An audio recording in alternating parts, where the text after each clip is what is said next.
الحمد للہ رب العالمین والصلاة والسلام علی رسولہ الکریم۔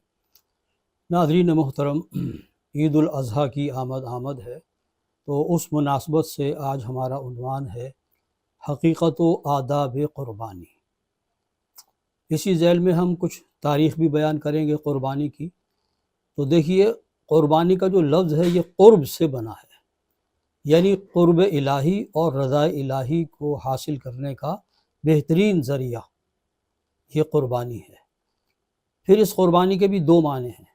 ایک تو یہ کہ راہ خدا میں اس کی خوشنودی کے لیے کوئی چیز پیش کرنا، قربان کرنا اللہ کی رضا کے لیے کہ وہ اس کو قبول فرما لے، اور ایک یہ ہے کہ اپنے جذبات و احساسات کی قربانی دینا، اپنی کوئی قیمتی چیز اور اپنا کوئی قیمتی ذریعہ وہ اللہ تعالیٰ کی راہ میں قربان کرنا، جس کو ہم سیکریفائز کرنا کہتے ہیں۔ تو دونوں معنی میں یہ استعمال ہوتا ہے۔ اچھا، قرآن کی جو قربانی کی جو تاریخ ہے وہ حضرت آدم علیہ السلام کے دور سے ہی شروع ہو جاتی ہے، جب ان کے بیٹے حابیل اور قابیل نے قربانی پیش کی اللہ کی رضا جوئی کے لیے، تو وہاں ایک کی قربانی قبول ہوئی اخلاص کی بنیاد پر جو تھی، اور دوسرے کی قبول نہیں ہوئی۔ تو قرآن حکیم میں سورہ مائدہ میں 27ویں آیت ہے، وَاتْلُ عَلَيْهِمْ نَبَأَ ابْنَيْ آدَمَ بِالْحَقِّ إِذْ قَرَّبَا قُرْبَانًا فَتُقُبِّلَ مِنْ أَحَدِهِمَا وَلَمْ يُتَقَبَّلْ مِنَ الْآخَرِ۔ اور آپ تلاوت کیجئے ان پر حضرت آدم کے دو بیٹوں کا واقعہ حق کے ساتھ، کہ جب ان دونوں نے قربانی پیش کی اللہ کی بارگاہ میں، تو ان میں سے ایک کی قربانی تو قبول ہو گئی اور دوسرے کی نہ ہوئی۔ اور اس قبولیت قربانی کی جو صورت اس زمانے میں تھی وہ یہ کہ آسمان سے ایک بجلی آتی تھی، ایک آگ آتی تھی، اور وہ اس قربانی کو کھا لیتی تھی، بھسم کر دیتی تھی۔ یہ اس بات کی علامت ہوتی تھی کہ یہ قربانی اللہ نے قبول فرما لی۔ تو ایسا ہی ہوا کہ ایک کی قربانی، حابیل کی قربانی قبول ہو گئی اور قابیل کی قبول نہ ہوئی، جس کے بعد اس نے حسد میں اور بغض میں آ کر اپنے بھائی کو قتل کیا۔ یہ نوع انسانی کا پہلا قتل حابیل اور قابیل کا مشہور واقعہ ہے۔ تو وہاں سے یوں سمجھیے کہ قربانی کی تاریخ کا آغاز ہوتا ہے۔ نبی کریم صلی اللہ علیہ وسلم کے زمانے میں اس قربانی کے بارے میں صحابہ کرام نے باقاعدہ سوال کیا، ما هذه الاضاحی یا رسول اللہ، یہ جو ہم قربانیاں پیش کرتے ہیں تو یہ کیا ہے، اس کی نوعیت کیا ہے، اس کی حقیقت کیا ہے اے اللہ کے رسول؟ قال سنت ابیکم ابراہیم، آپ نے فرمایا یہ تمہارے جد امجد ابراہیم کی سنت ہے، ان کا طریقہ ہے۔ اور ہم دیکھتے ہیں کہ زمرہ انبیاء میں حضرت ابراہیم علیہ السلام کی قربانیوں کا بڑا خاص مقام ہے، جسے اللہ تبارک و تعالیٰ نے قیامت تک کے لیے ایک یادگار اور قرب الہی کا بہترین ذریعہ بنا دیا۔ چنانچہ سورہ البقرہ میں فرمایا 134ویں آیت ہے، وَإِذِ ابْتَلَىٰ إِبْرَاهِيمَ رَبُّهُ بِكَلِمَاتٍ فَأَتَمَّهُنَّ قَالَ إِنِّي جَاعِلُكَ لِلنَّاسِ إِمَامًا، اور جب آزمایا ابراہیم کو اس کے رب نے بڑی بڑی باتوں سے، بڑی سخت آزمائشوں سے، فَأَتَمَّهُنَّ، تو وہ ان سب کو اس نے پورا کر دکھایا، تمام آزمائشوں میں سرخرو ہو گیا۔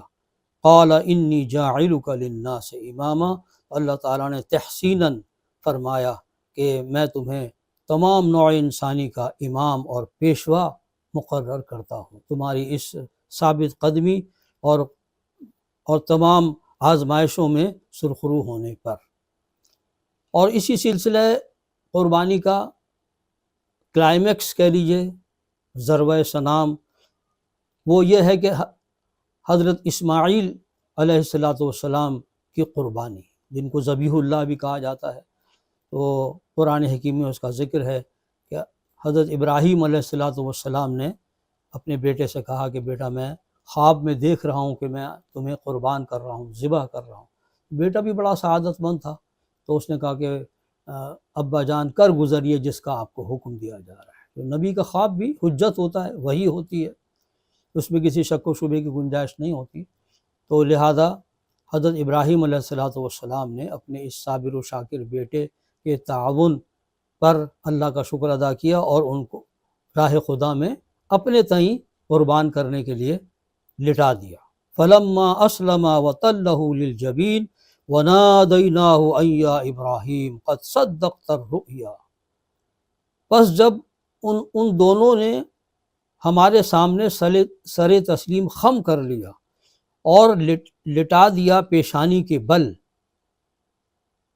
حضرت اسماعیل کو ذبح کرنے کے لیے، اور اپنے تئیں گویا کہ چھری چلانا چاہی، نادیناہ ان یا ابراہیم، ہم نے ندا لگائی، ہم نے پکارا، اے ابراہیم قد صدقت الرؤیا، بے شک آپ نے اپنا خواب سچ کر دکھایا، یعنی آپ نے تو کوئی کسر نہیں چھوڑی، لیکن ہمارا مقصود آپ کے بیٹے کی جان لینا نہیں تھا، بلکہ صرف یہ آزمانا تھا کہ وہ شفقت پدری، اس بچے کے ساتھ جو آپ کا تعلق اور محبت ہے، بڑے ارمانوں سے دعاؤں سے یہ بیٹا آپ کو ملا، تو کہیں اس کی محبت جو ہے ہماری محبت پہ غالب تو نہیں آ گئی۔ بس یہ امتحان تھا، اور آپ نے اس کو ثابت کر دیا کہ آپ کے دل میں ہماری محبت اور ہمارے حکم کی زیادہ اہمیت ہے بنسبت کسی دوسری شے کی۔ فرمایا انا کذالک نجزی المحسنین، ہم اسی طریقے سے اپنے بہترین بندوں کو، محسنین کو جزا عطا فرماتے ہیں۔ ان ھذا لہو البلاء المبین، بے شک یہ ایک بہت کھلی ہوئی اور ایک بہت بڑی آزمائش تھی۔ یہ جملہ بڑا قابل غور ہے۔ دیکھیں، امتحان جب لیا جاتا ہے نا، آزمائش، تو جس کی آزمائش ہو رہی ہے اس کو تو وہ مرحلہ مشکل لگتا ہی ہے۔ طالب علم کو ہمیشہ پرچہ اور امتحان مشکل ہی لگتا ہے، ٹھیک ہے، لیکن اگر ممتحن یہ بات کہہ دے کہ ہاں واقعی یہ امتحان بڑا سخت تھا، یہ پیپر جو ہے بڑا ٹف تھا، اگر ممتحن یہ بات کہہ دے تو یہ اس بات کی سند ہے کہ واقعتاً وہ آزمائش بڑی سخت تھی۔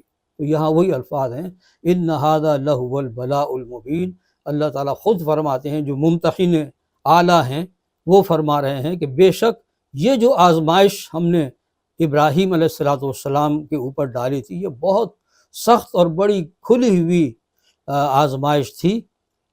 تو نتیجہ یہ کہ ہم نے نہ صرف اس کو قبول فرمایا بلکہ وَفَدَيْنَاهُ بِذِبْحٍ عَظِيمٍ، ہم نے فدیہ دے دیا اس کے بدلے میں ایک عظیم قربانی کو، ایک ذبح عظیم کو ہم نے فدیے کے طور پر، یعنی جنت سے مینڈھا لا کر اس کی جگہ قربان کر دیا۔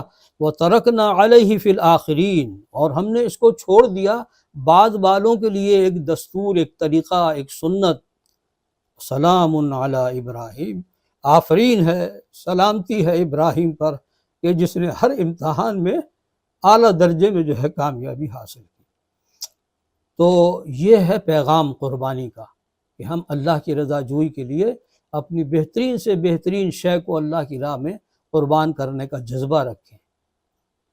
تو اللہ تعالیٰ نے قرآن حکیم میں یہ بات فرمائی کہ قربانی میں اخلاص نیت بہت اہمیت کی حامل۔ ویسے تو ہر عمل کے اندر اخلاص نیت ضروری ہے، لیکن صرف اللہ کی رضا اور خوشنودی کے لیے اور تقویٰ کی صفت سے ہمکنار ہو کر اگر قربانی پیش کی جائے گی اللہ کی رضا جوئی کے لیے، اس سے ڈرتے ہوئے، تو یقیناً وہ قبول ہوگی۔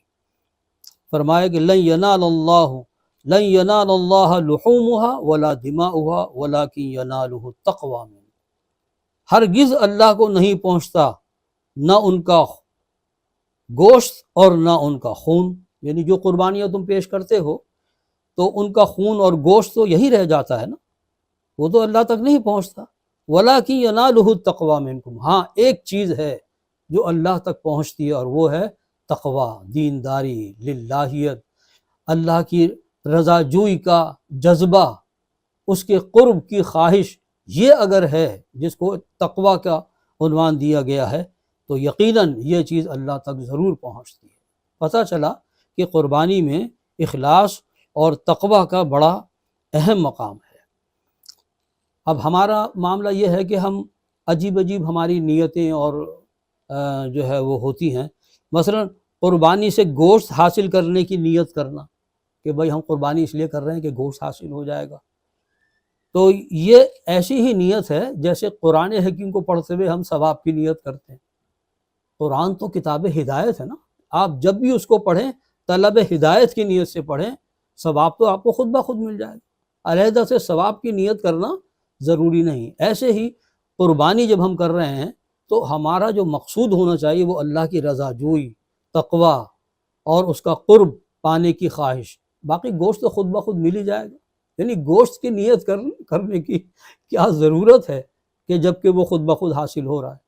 تو قرآن حکیم کو پڑھتے وقت بھی یاد رکھیے کہ نیت صرف طلب ہدایت کی رکھیں، اور اسی طرح قربانی کے وقت بھی نیت صرف اللہ کی رضا جوئی رکھیں، تب آپ کو اس کا پورا پورا فائدہ حاصل ہوگا۔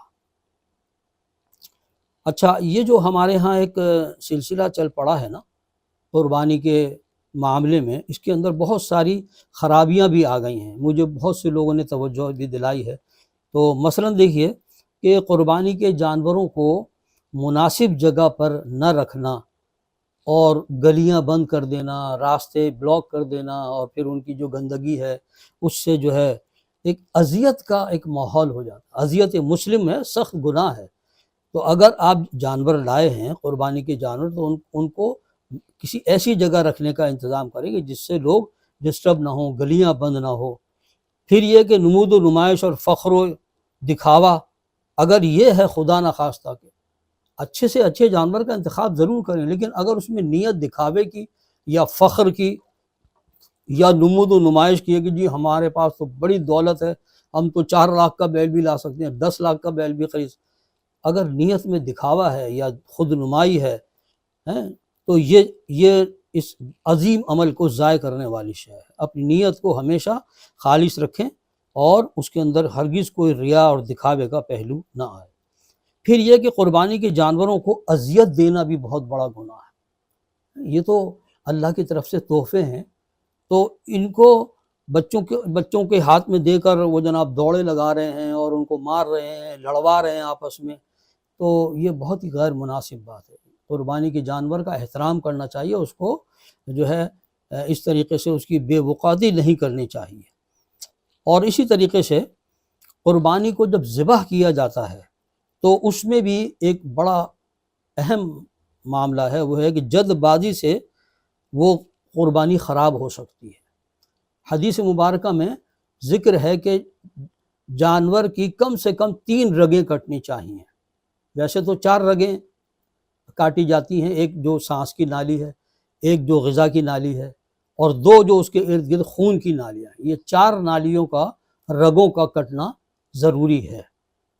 لیکن اس سے آگے تجاوز کر کے جو ہے نرخرے کے اندر جو ہے وہ چاقو چھری مارنا تاکہ جانور جلدی ٹھنڈا ہو جائے، حرام مغز سے اس کا دماغ کا تعلق ختم ہو جائے، یہ بہت ہی نامناسب عمل، اور اس کے نتیجے میں پورے طریقے سے خون نہیں نکل پاتا ہے۔